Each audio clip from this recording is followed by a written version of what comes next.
Section G, the Hayes-Tilden standoff of 1876.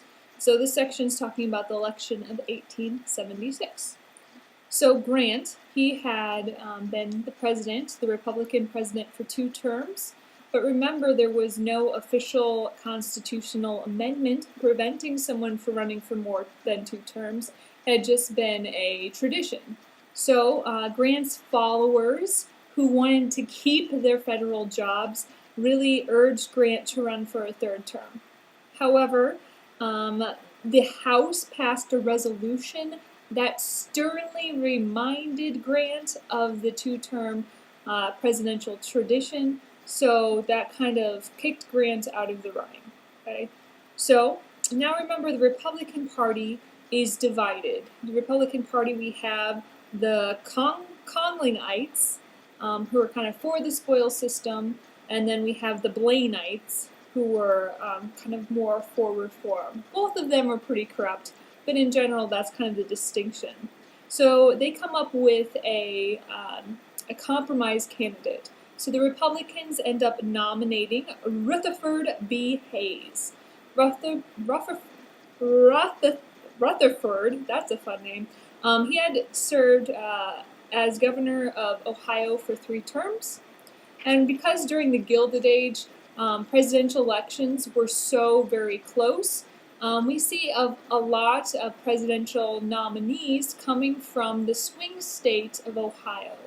So the hope is, if you nominate someone from Ohio, the people in Ohio will vote for that candidate, and that candidate will take the swing state of Ohio. So at this time, Gilded Age, we see a lot of candidates coming from Ohio, and Hayes is no exception to that rule. Okay, so Democrats then, they nominate Samuel J. Tilden. Tilden was famous for bagging, the corrupt leader of, well, let's just say Boss Tweed, right? So Tilden had bagged Boss Tweed, so that's why he was famous. The election was very, very, very close, as most of these presidential elections are, and they really came down to 3 states who had irregular returns. So those 3 states were Louisiana, South Carolina, and Florida. And what happened is each of these 3 states submitted 2 sets of returns, or election results, one that was Republican and one that was Democratic. So now the question was, who was going to get to open these returns? Because whoever in the federal government gets to open the returns more or less gets to choose which set of returns they were going to consider valid, which in return kind of just lets them decide who's going to be president. And the Constitution was kind of quiet on the issue, okay? Would it be the President of the Senate, who is a Republican, who would open these returns, or would it be the Speaker of the House, who is a Democrat, that opened these returns? So that was kind of the question. Who's going to get to decide, which set of election returns to consider to be valid? Okay, that brings us to the next section, Section H, the Compromise of 1877 and the end of Reconstruction. So, this debate was going on back and forth, and we were becoming to be in danger of having no president when it came to Inauguration Day. So what happened is they started to compromise. The Democrats and the Republicans compromised. What they did is they created, through something called the Electoral Count Act, the Electoral Count Act said they're going to select 15 men from the House, Senate, and the Supreme Court, and these 15 men would meet together, and they, as a group, would decide, or they would get to count the ballots, or they would get to decide more or less who becomes president. But here's the thing. There was 8 Republicans and 7 Democrats. So you can imagine which party was probably most likely to win, right? If there's more Republicans than Democrats in this commission, you could say, it's probably going to be the Republicans that are going to win.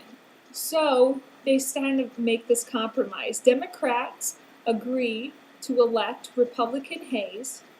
So the Republicans are going to get President Hayes as president, but in exchange, the Republicans promised to remove the remaining federal troops from the South, thus the end to Reconstruction from our section's title. So they promised to remove federal troops from the South. They would assure that they made an assurance that Democrats would get some of the federal jobs. And they also said that the Republicans would support a bill subsidizing the building of a southern transcontinental railroad. Okay? So not all of these promises were actually kept by Republicans, but it broke the deadlock. And just 3 days before Inauguration Day, President Hayes was declared the victor. And another big part to this compromise of 1877 we didn't touch on is after this point, Republicans kind of quietly abandoned its commitment to racial equality in the South. So really the two big things we get out of the Compromise of 1877, we get the removal of federal troops from the South, and also the Republicans more or less just kind of stop fighting for the rights of blacks in the South. Okay, so that's kind of the two big things that happened through that. All right, yes, so Reconstruction ends. And the section mentions just kind of as a last-ditch effort by those radical Republicans in Congress, they do pass something called the Civil Rights Act of 1877, and it promised blacks equal access to public accommodations and banned racism in the jury selection, but really they had no means of enforcing this act, and the Supreme Court later on in 1883 kind of declared much of this act unconstitutional. So there was a last-ditch effort by the radical Republicans in Congress to protect the rights of the blacks, but it really didn't work out. It was declared unconstitutional. So now the blacks are more or less friendless, at least in the federal government.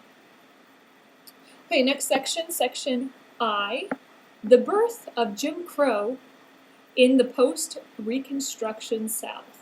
Okay, post-Reconstruction, right? Reconstruction ended with the Compromise of 1877, and we see white Democrats, redeemers, start taking over Southern politics. Remember, redeemers are white Democrats who kind of take over those radical Republican regimes that had been set up during Reconstruction.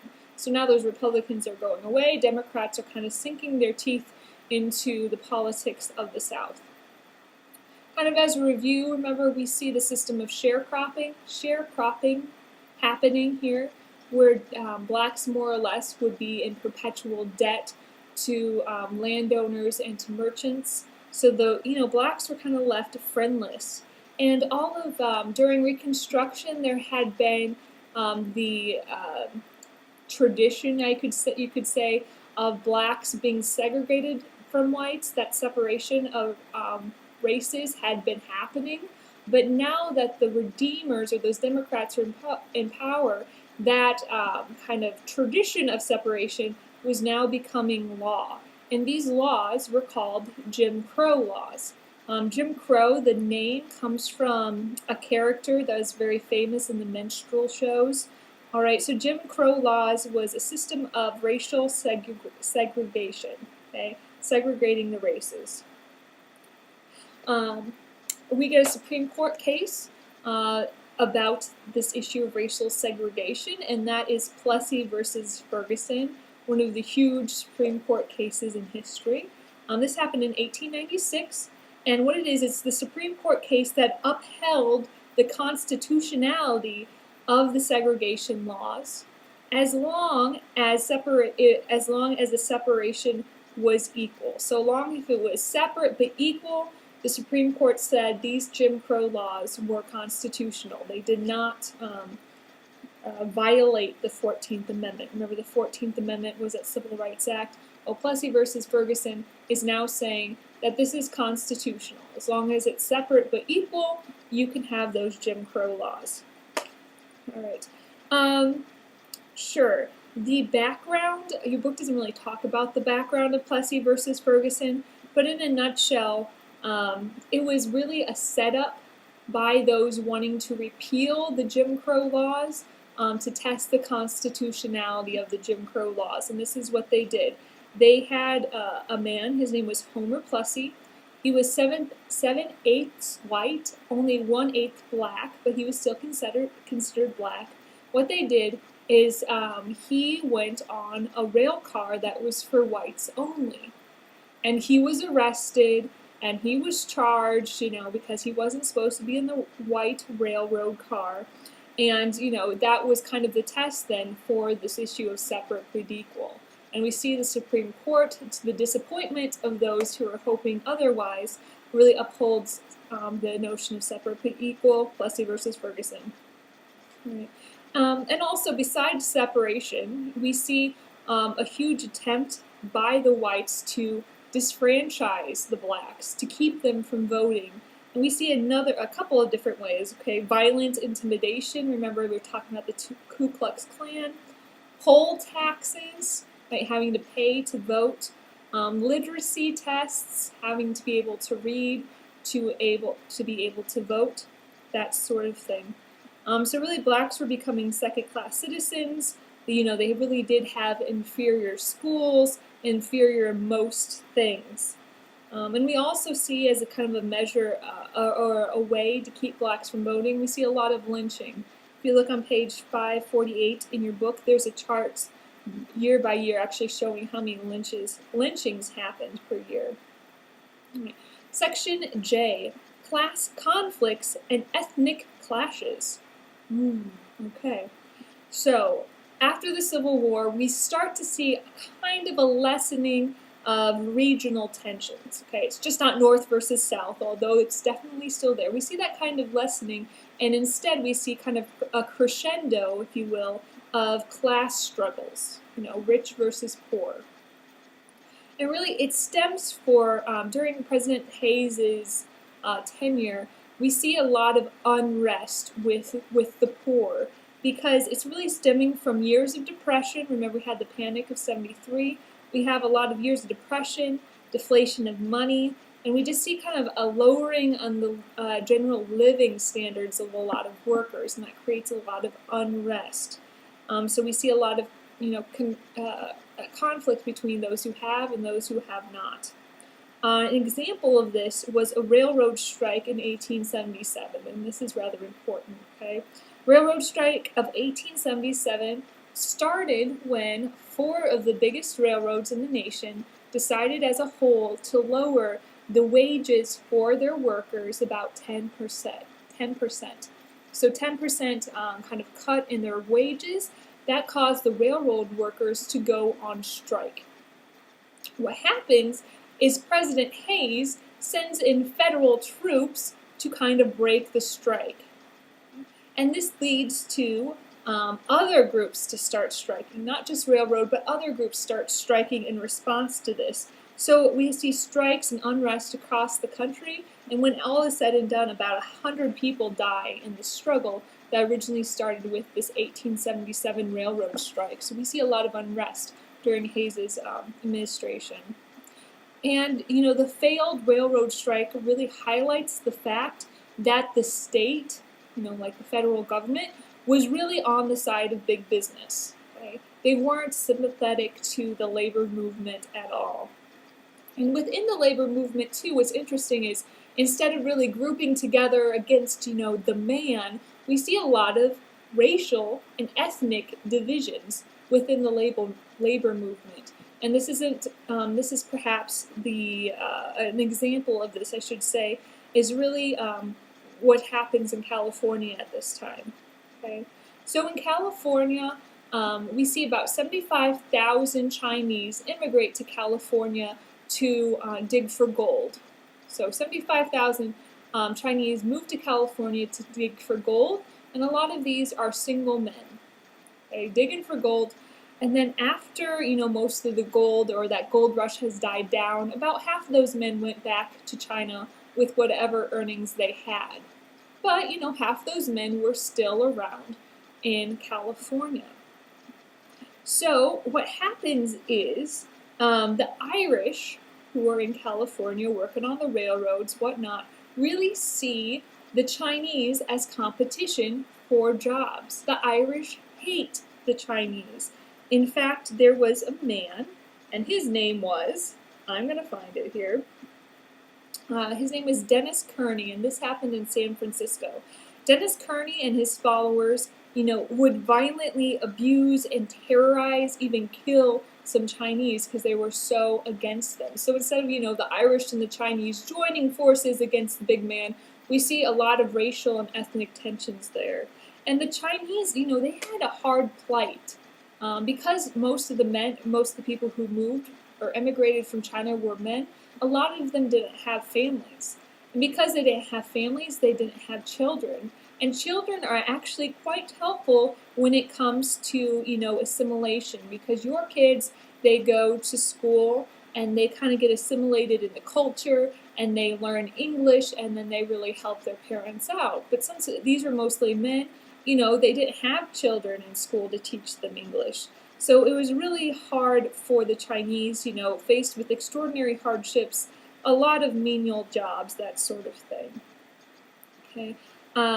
In response to this kind of unrest in California, what Congress does is they pass a law called the Chinese Exclusion Act. This was in 1882. Chinese Exclusion Act, unsurprisingly, prohibited nearly all future immigration from China. So they kind of closed the door to Chinese immigration, and this, stays closed till the 40s. So till the 1943, this door on Chinese immigration is staying closed.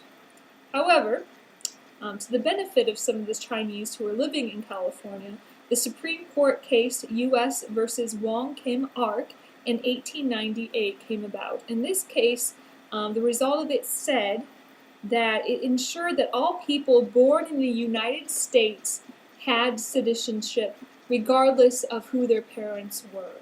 So say there are two Chinese immigrants, they have a kid born in the United States. This Supreme Court case said the kid born in the United States is a U.S. citizen regardless of who their parents were. And that sets a precedent even to our day. We see, Mexican immigration today.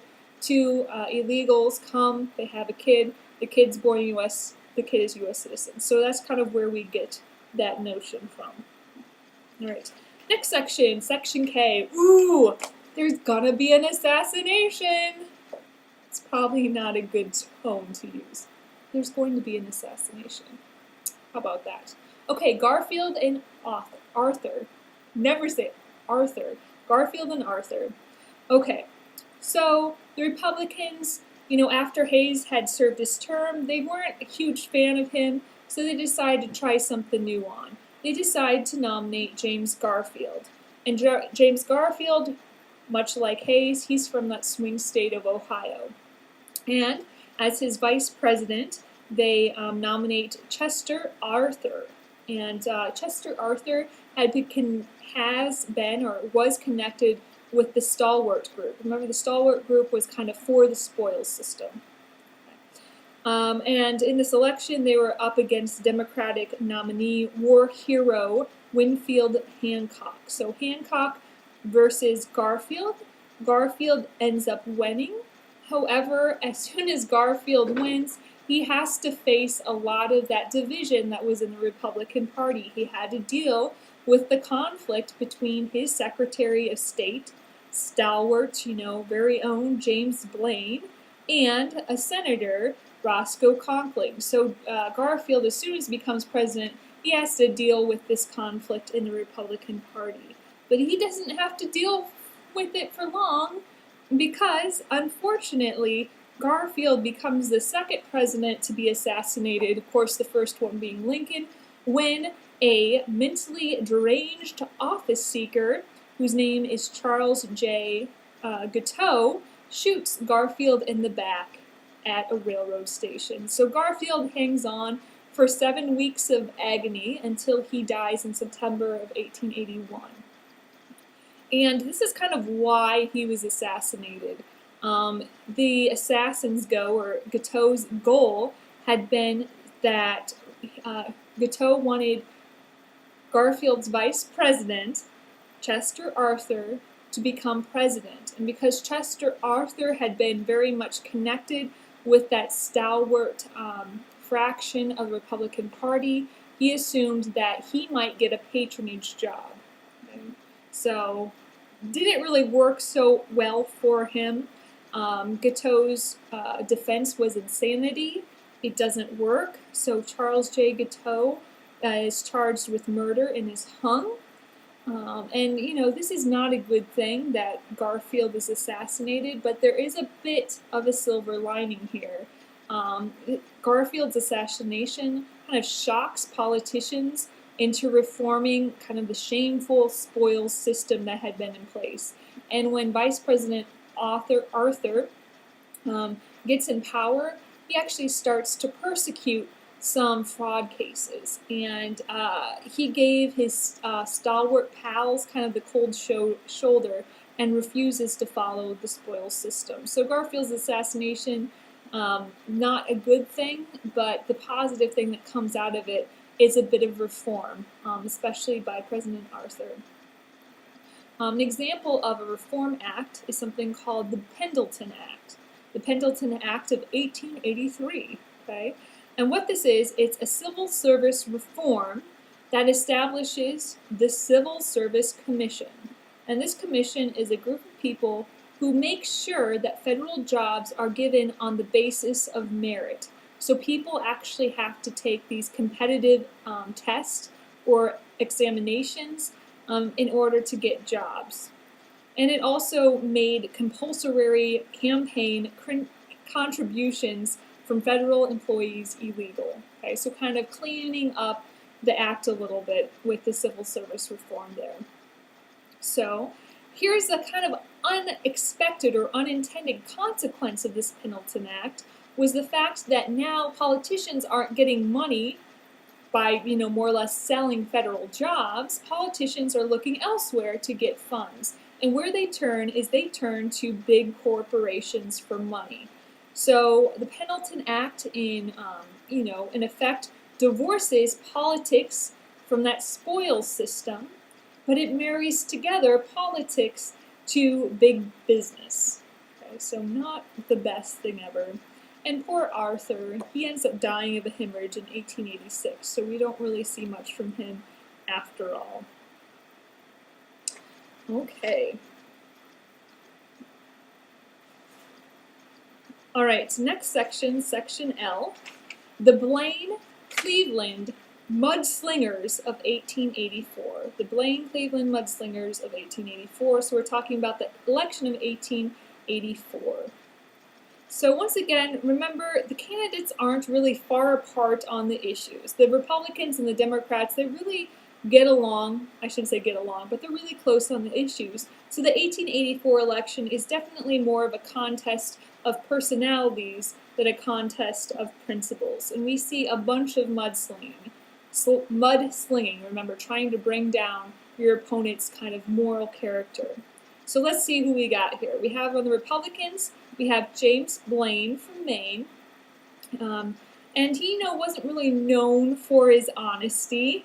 One of the scandals that comes forth during this election is something called the Mulligan Letters. Okay? Mulligan Letters were letters that Blaine had written to a Boston businessman trying to make some corrupt railroad deals. And these letters were very corrupt, showed a lot of corruption. At the bottom of a lot of the letters, it actually said, "Burn this letter once you're done reading." So we see some dirt kind of being dug up with Blaine with these Mulligan Letters. We also have the Democrats, right? Our Democrats, they put forth Grover Cleveland as their candidate. Grover Cleveland was really known to have strong moral principles. He was young, he was 47. He was a lawyer, had been the mayor of Buffalo, New York, then became the governor of New York, and now within 3 years from being mayor, he is now a presidential candidate. So kind of on the rise, so to speak. And although he was known to have strong moral character, there was a scandal associated with Cleveland. And there was a report that he had had an affair. Cleveland wasn't married, but he had had an affair with a widow. and that widow had then had his child, and that now he was giving money to the widow to help raise his child. So we see a lot of mudslinging. Okay, yeah. Okay, so when it came down to it, the race was very, very, very close, but Blaine lost. Cleveland won because Blaine, it was kind of a strange story. It kind of came down to the swing state of New York, and Blaine had lost favor with the Irish in New York, then lost the presidency because of that. When all was said and done, um, Cleveland only won New York by about 1,000 votes. So we see once again kind of an airtight or very, very close election. And I think that is enough for this video.